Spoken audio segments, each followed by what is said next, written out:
When you need a good book and everybody does, tune in to the book buzz. When you need a good book and everybody does, tune in to the book buzz. When you need a good book and everybody does, tune in to the book buzz.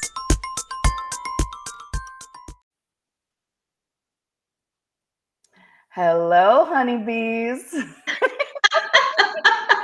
Oh, it's so good to see you. How's everything going? It's good. How are you? I'm great. I'm excited to talk about books today. I know. Greetings, audience. Hey, honeybees. We're excited to see you. Welcome to another episode of Book Buzz. Bzz, bzz, bzz, bzz, bzz. I am Kristen Fournier. I'm the librarian at Forest North Elementary in Round Rock ISD. I'm Amy Wright, and I'm the librarian at Jolie Johnson Elementary, and we're so excited to share books with you today. I'm going to get started off with something wonderful from author Minh, illustrated by Dan Santat. Amazing couple of collaborators together. This book, Drawn Together, do you know this book, Miss Fournier? I love this book. It's on the Me Little Mavericks too. graphic novel reading list this year. Excellent. And, you know, I hear that people on that committee are just like extra wonderful. Oh, really? Yes. Thanks, Miss Wright. Hey, did you hear? I have a friend joining me on the committee next year, though. Miss Gonzalez from Callison Elementary is now also doing it. I know. I'm so excited. Round Rock represents. We love Miss Gonzalez. Yeah. It's an amazing list, so please check it out. There are so many good books on that list, and I have loved this one for a really long time. I think it's beautiful, and it is a picture book. It is a graphic novel, but it is also a book that really, really connects to upper elementary, even though at first blush you might think of it as being an early elementary book. And I love this story because the boy gets dropped off to stay with his grandfather for an afternoon, and it doesn't seem like they have much in common until they share some artwork. And I love the styles. And just look at this bridge of styles and art. And it stands for so much more in a relationship. How people connect, even though at first it seems like they have nothing to talk about. Such a great book, great story. And I love seeing this idea that we have the old character and the young character. We've got differences in hobbies, or do they? Differences in food. I mean, it's just, it seems like complete opposites. And what do we have in common? Even on the front cover, you can see the style of art here, and they both go into this adventure action world where they can be something else and yet they connect. I love it. Oh, Yeah, brilliant. art is art in like books, and art itself is really a big connector. Speaking of art, Miss Wright. Yes, yes. We have some fan art. We love fan art. I know, right? It makes our day. So this is some fan art from Tayden. He is in 5th grade at Forest North. He's been at Forest North. I actually remember when he was born, but his mom's a teacher there. But he has been there since kindergarten, and he works in the library. He's amazing. He always helps out with book fair a lot. And check out this amazing lettering he did. Isn't it good? You can tell he took so much time to make this look amazing for us. Thank you so much. You have so many good library helpers, Miss Fournier. Like so many good. I'm so lucky. I always talk about how like people think librarians would just sit in the chair and read, and I'm like, no, it's sales. It is sales all day. Sales and party planner. And I'm like all about it with the party planner. The sales, you got to keep working on it all the time though. Speaking of sales, can I sell you on this book? How you like? Please do. That was this is Firebird. Oh, thank you. Thank you. Speaking of, it's February right now, so happy Black History Month. And this is a little bit of recent history of one of our African-American heroes here in the United States. This is Firebird, and this is a story about Misty Copeland, who was the first African-American prima ballerina for the American Ballet Company. Did I get it right? Yes, you did. Yeah! I'm like, ballet, company. And so this is how she kind of builds on her experiences with having role models for her as a Black ballerina, and that she kind of pays it forward and helps other ballerinas do it. So the subtitle is Ballerina Misty Copeland Shows a Young Girl How to Dance Like the Firebird. And it's illustrated by Christopher Myers, who is a long celebrated illustrator who's just amazing. And I just love the message of like, you know, standing on the shoulders of giants and then helping others move forward because of that. And that, you know, there's progress that's been made, but there's also, we have a long way to go. And I look at this, like, look how the connection between the sky matches with like the costume of the ballets. There's just a lot of interesting things to talk about here. And I think this kind of talks about what you were just saying with Drawn Together, that a lot of times we think picture books are just for younger readers, but they're really not. There's just so much depth that you can talk to. And it's nice to have something where you don't have to stick with it for like 2 months, but that your family can have a whole conversation about something and make connections to it and just really understand it on a deeper level together than maybe by themselves. There she is, really, as the Firebird. Isn't that cool? It feels to me like sometimes those biographies too, you might think to yourself, oh, well, I don't really know anything about dance, so I can't connect to this book. But it looks like there are a lot of things that you could reach for, even if you don't understand anything about dance. Absolutely. Yeah. And I think it's that concept of windows and mirrors. You know, some books, it's nice to see yourself in it. Some books, it's nice and it's important to learn about something else, you know, like maybe I'm not really into ballet, but it won't hurt me to learn a little bit about it. And I'll actually find it really interesting, you know? What you got? You want to do another one? Yeah. Let's make another one happen. Okay, I'm so excited to share this one. This is a nonfiction book. It's called If Sharks Disappeared. It was written by Lily Williams. And I love this book because it uses some really good language of science, and a lot of our grade level study habitats and ecosystems and interdependency. So it starts off with a healthy ocean. The illustrations are really cool. And it just talks about if the shark species disappear, what would happen? It has this really cool, I know you're going to love this because you talked about it last week, with your really, really cool gatefold in here. I like this. This illustration is like, this is not a gatefold, sorry, this one, but I like that they just illustrate, because of course it's if sharks disappeared, just if they're an apex predator and they're not there anymore, how that impacts all these other life forms. So it's super powerful. And look, just one word on 2 pages. It's gorgeous. It's gorgeous. Okay, so here it comes. Ready? Are you excited? Yes. All right. Oh, it's an underwater. And it shows, I don't know if you can even see, sorry everybody, but you can see the life forms that live deeper in the ocean are deeper and all the way up to the surface. So wow. I don't know if you can see very well, but you have to check out the book to see it. So I love it. I love it. I love it. If Sharks Disappeared. So is that in the nonfiction? Is it nonfiction? Yeah. It's you can find it in your 500 section. Love it. Okay, cool. Nice. Good old 500s. Yeah, I think that's great. We've got so many people, so many kids that are really into reading nonfiction. And I think it's important to have choices for them as well. That's great. It would be great for teachers too, to just make a connection about that interdependency. So hopefully that would make a great read aloud for lots of ages, I think.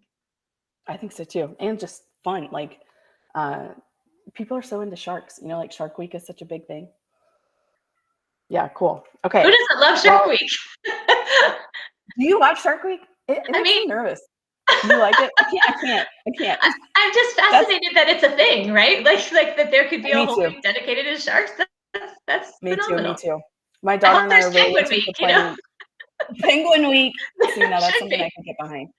My daughter and I love to play Animal Crossing New Horizons on the Switch. And last summer you could catch sharks and I would get kind of nervous.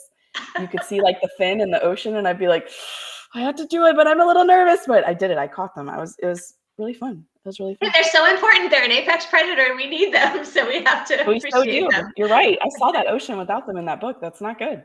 It's not good. All right. I got another one. Speaking of animals that rock, I got a book about a rock. Oh, look at you killing it with the transitions today. Dad jokes, right? Okay, this is Petra. Look how cute Petra is. And Petra is written and illustrated by Marianna Coppo. And I mean, are you kidding me? It's just so cute. I know kindergarten studies rocks, and I can't wait. They're actually about to study it right now, and I'm going to read this to them. I'm really excited. But here's Petra talking about herself. She says, I am strong. I am fearsome, fearless, mighty, magnificent mountain. And then a stick goes by and you realize, oh, actually, Not a mountain, just a little tiny rock. So I like the play of perspective there. I think there's a lot of connections there. And then Petra goes on this journey. You know, she's a rock, so she can't really decide where she goes, but things start to happen. Like, see this dog right here? Dog puts Petra in her mouth. And I won't ruin the end for you, but look at her magnificent forest where she was before. You're like, oh no, she's a little pebble. Just cracks me up. So it's a really funny book. I love it. And it's simple, it's quick read aloud, and you're gonna love the ending, but you don't have to take my word for it. Then look here at the end. There's like a whole little village on top of her head. I just love that the size, the way she plays with size. I think I feel like I did in an earlier episode. We talked about Ray by the same author illustrator. Did we do that? Okay, it's the same. What Ray did for light bulbs, Petra does for rocks. Solid, love it. Okay, the first page of this book is making me think about how our younger grades study character, and what a great thing it would be to take your rock and create your character, and then it was saying Petra is strong and confident, or giving your character some characteristics. Nothing can move me. Yeah. Not the wind, not time. I don't go anywhere. Everyone comes to me. And here it is. I am strong, fearsome, fearless. Yeah, it's good. And we all need a message like that too. Like, I need to believe in myself like Petra believes in herself, right? And connecting, finding your place. Oh yeah, I like that. That's such just a vital part of the human experience for sure. Hey, speaking of connections, yeah, we have the most special thing ever. So, we just love hanging out together, don't we? And we have so many other great librarian friends in our community. We're talking about Ms. Gonzalez. We love her over at California. And we have Miss Palermo today. She's our special guest. She's a librarian at Wells Branch, and she is coming to us today with a very special book recommendation. Take it away, Miss Palermo. Hey, book buzzers! My name is Amy Palermo, and I'm the librarian over at Wells Branch Elementary, and I'm so excited to be here today to talk to you guys about one of my favorite authors and illustrators, Oliver Jeffers. I love Oliver Jeffers so much, you guys. I am so in on Oliver Jeffers. I have stuffed animals that go along with his books, like the penguin from Lost and Found. We have artwork in our library that Oliver Jeffers has created, like a light rain. And get it? They're light bulbs falling from the sky, a light rain. And we have tons and tons and tons of Oliver Jeffers books in our library. Here are two that are some of our absolute favorites to read aloud here at Wells Branch: The Incredible Book Eating Boy and Stuck. Both of these books are so funny, you guys. The stories are hilarious, but the illustrations make them even funnier. And Oliver Jeffers loves to add little surprises, like in The Incredible Book Eating Boy, about a little boy named Henry who starts eating his books, which I know you guys would never do, but Henry does, and it causes him all kinds of problems. But in the back, as a surprise, Oliver Jeffers made a little cutout as if Henry might have taken a little taste of that book. So both of these are really fun. So I highly recommend you check them out of your library if you want some big laughs. But the reason I chose Oliver Jeffers today is he's got a new book that's come out called What We'll Build. I think you guys will really, really, really love it. It is a book about a father and his daughter, and they're talking about what they could build together to get through life, to take care of each other, to take care of their friends and family. And so they start out by getting their tools together, right? There are all of their tools. And of course, a squeaky pig, because you never know when you're going to need a squeaky pig on your life's journey. So they get all of their tools together and they start to build. This story, it is told in a rhyme, okay? So all of the phrases rhyme together, and the illustrations are really beautiful and really funny. So an example of one of the things that they decide to build: we'll build a fortress to keep our enemies out, and a higher wall for when they shout. But you don't always lose, and you don't always win. So we'll build a gate to let them in. So just an example of some of the things that they might decide to build to get them through. And I just love, like I said, the illustrations. This one says, we'll build a tower to watch the sky and other worlds that pass us by. So you guys can kind of see the rhyme, kind of see the things that they're talking about building. But as they go through the story, it all comes back to taking care of each other, taking care of friends, being hopeful for the future, and believing that you guys can get through anything. So I really, really, really love this new book by Oliver Jeffers. I think you guys will too. Now, when I checked Jolie Johnson and Forest North, I didn't see that you guys had this book just yet. So surprise, I'm going to send you guys a copy. So both of your libraries will have What Will Build very soon so that you guys can check it out. And I hope you guys love it just as much as I do. Thanks for letting me come talk to you guys today. Oh my gosh. That was really great. Okay, can you believe she had a whole background ready and everything? That campfire is just completely special. And I want to go there. and sharing the books. I mean, woo, talk about book love. I know. Thank you oh my so gosh, I much. can't believe it. I know. We had to make like some special book plates, where you can make a book plate and put a sticker inside. We can say it was given to us by our sister school, Wells Branch Elementary. I love that. Thank you so much for joining us on this episode of Book Buzz. We are so grateful for you. And Oliver Jeffers rocks. You're completely right, Miss Palermo. He's amazing. I love all of his funny books too. Good call. Good call. Up next, I want to recommend Strange Birds, a field guide to Ruffling. It's written by Celia Perez. She also wrote The First Rule of Punk, which I think is a really unique book. I like it too. This book focuses on 4 different girls. And I like her writing because there's not any mention of a relationship or romance or anything. All 4 girls have connections with their family, and they all have very different interests. And the book really focuses on that. So some of them are, one of them has moved, and one of them is having a conflict with her family. She's the youngest sister, and they all expect her to belong to this club. And there's this sort of beauty pageant, and she's supposed to enter it. But the winner wears this hat, and the hat has these feathers on it, and birds were almost driven to extinction because of the use of these feathers in hats a long time ago. And she really loves birds. So she is protesting and like, no, I don't want to be part of this if you're going to keep celebrating this hat that's really abusive and against my beliefs. But she doesn't know how to tell her family that she wants out.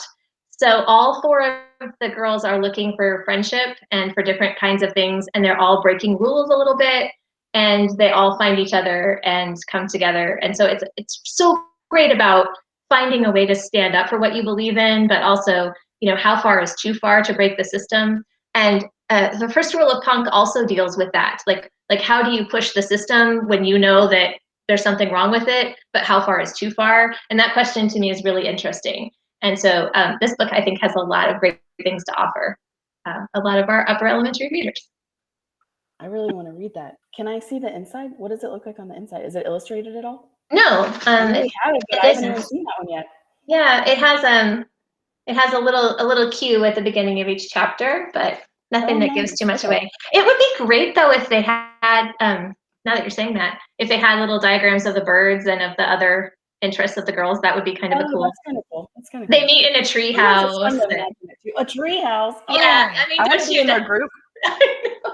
Why don't we have a tree house, Miss Wright? We should have a tree house. Okay. Side tangent. There was when we were looking at designing our library, we totally wanted to do, and this other school I worked in, we wanted to do a whole tree house camp out thing, and we had this great plan for it. And yeah, it didn't go, but I still have this dream that one day we'll have this amazing loft treehouse kind of a thing going on. Like so much fun. Amazing. Reading escape, right? Twinkle lights. Oh yeah, I'm here. I'm here for that. Twinkle lights, love it. Okay, well I got a good one for you, and it matches my outfit. So I mean, what more could you want? This is How to Read a Book. It's written by. I know, it's so good. It's written by Kwame Alexander, and it's illustrated by Melissa Sweet. And you can probably tell on here, I mean, this is like top-notch writing and illustrating. Kwame Alexander's already won the Newbery Medal, and Melissa Sweet has already been honored for the Caldecott. I mean, what more could you want? It's amazing. It's based on this poem, and it's classic Melissa Sweet illustrations where it's like collage, and there's just so much to look at. Like, I've read this book 15 times to my kids and my students, but I still every time find more stuff in it that I haven't seen before, just because it's just so much. It's a feast for the eyes. but also this writing in here. Kwame Alexander is like just taking it to the next level. And he's talking about the experience of reading a book and what it can do for you mentally. And I know that we were talking about this right before we started our show today. Like, that's something that's really important to me. It helps me get out of my head, and for me to be able to read a book and escape from my life and go, you know, pretend I'm somebody else for a while, or go to be somebody else for a while. It helps me be like grateful for where I am and come back to who I am and where I am. And I just think that's such a powerful experience, but I never would have known how to write that down. So I love it that Kwame knows how to do that. First, find a tree. Black tupelo or dawn redwood will do, and plant yourself. It's okay if you prefer a stoop like Langston Hughes. Once you're comfy, peel its gentle skin like you would a clementine. Who would compare opening the front cover of a book to peeling an orange? It's incredible. The color of sunrise, the scent of morning air, and sweet butterfly kisses. Stunning. Next, dig your thumb at the bottom of each juicy section and pop the words out. Oh, it's so good. I know that a lot of people are talking a lot about poetry right now because of Amanda Gordon, that amazing poet laureate that we had speak, the youth poet laureate that spoke at the presidential inauguration recently. And I feel like kids that were into that, that connected to that, read this now. It'll inspire you, and you'll start writing your own poems, and maybe you could send them into BookBuzz so we could feature them. You are so right about the connection between the words and the pictures. Is just it's really marvelous how it connects together, and they're so intertwined you just can't remove them. And I think poetry is a great vehicle for that, because the idea that the words themselves are illustrated and they have a different meaning the way that they're illustrated, that's fascinating. And the idea that you can experience a book differently when you're in different locations, like being outside under a tree or being curled up in a nook. Yes. Do you have connections like that? Like, I remember, like, certain books I've read, I remember where I was when I read them, and it takes me back to that time in a way. Yes. You know? Do you feel that way? Yes, I'm so glad you said that, because that's just one of those things that's like, does anybody else do that, or is that just me? Yeah, see, isn't that cool that this book can make us think about those kind of things? Because I never would have thought to share that either. But I definitely have certain books like, oh, I remember I read that in my Mimi's house, or I read that when I was on a train on a trip. Like, we just have connections to those. And it's like another layer on top of loving the book and connecting to the book. And books have such power to draw us together, which brings us to our very, very, very, very other special guests today. Yes! So we're so excited to share with you. So we want to thank Ms. Usselman for connecting us with our transportation department. What transportation? A special message for everybody out there about reading. You gotta stop and take time to read books. Hello, I'm with the transportation department, and we are here to recommend different books for you to read. My name is Jared. I'm Aaron. Alicia. Annette. And I love Dr. Seuss books. My children love Dr. Seuss books. And if you want to ever eat green eggs and ham, you've got to read Dr. Seuss. My son loves going to our local library. They have a fun scavenger hunt for him to find new books that he didn't know about, but some of his favorite books are comic books. He loves Mad Dog, Planets vs. Zombies. So those are just a few of his favorite books. I definitely would recommend to go to your school library and read any books that you can find. They're all super great. Awesome. Yes, and I recommend you go to your library too and pick out any book. Like I said, reading is fun, enjoy it, and like I say, this is a good one to read too. Oh my gosh, I can't believe we got real footage of the bus and everything. Thank you guys so much for sharing with us and talking to our viewers about how important reading is, because we agree. You're singing our song. We love that you made this video. It is so powerful to see how important reading is to everybody out there, no matter where they are, where they work, because, you know, okay, of course your librarian is obsessed with books, but it's so nice to see other people sharing that too. Thank you so much.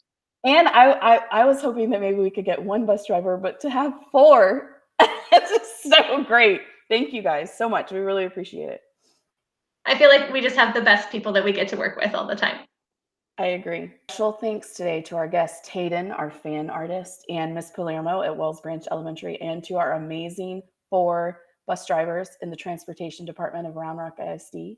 We really appreciate you helping us get the word out about reading and about our show, Book Buzz. We hope that you found a book that maybe you're into today. Remember that all of these books are available at the Jolie Johnson Elementary and at the Forest North Elementary, and lots of other schools across Round Rock ISD as well. We are so grateful to everybody for getting the word out about reading and how special it is, and you know how much we love it, and we're glad you love it too. We'll see you next time on The Book Buzz. When you need a good book and everybody does, tune in to The Book Buzz. When you need a good book and everybody does, tune in to The Book Buzz. When you need a good book and everybody does, tune in to The Book Buzz.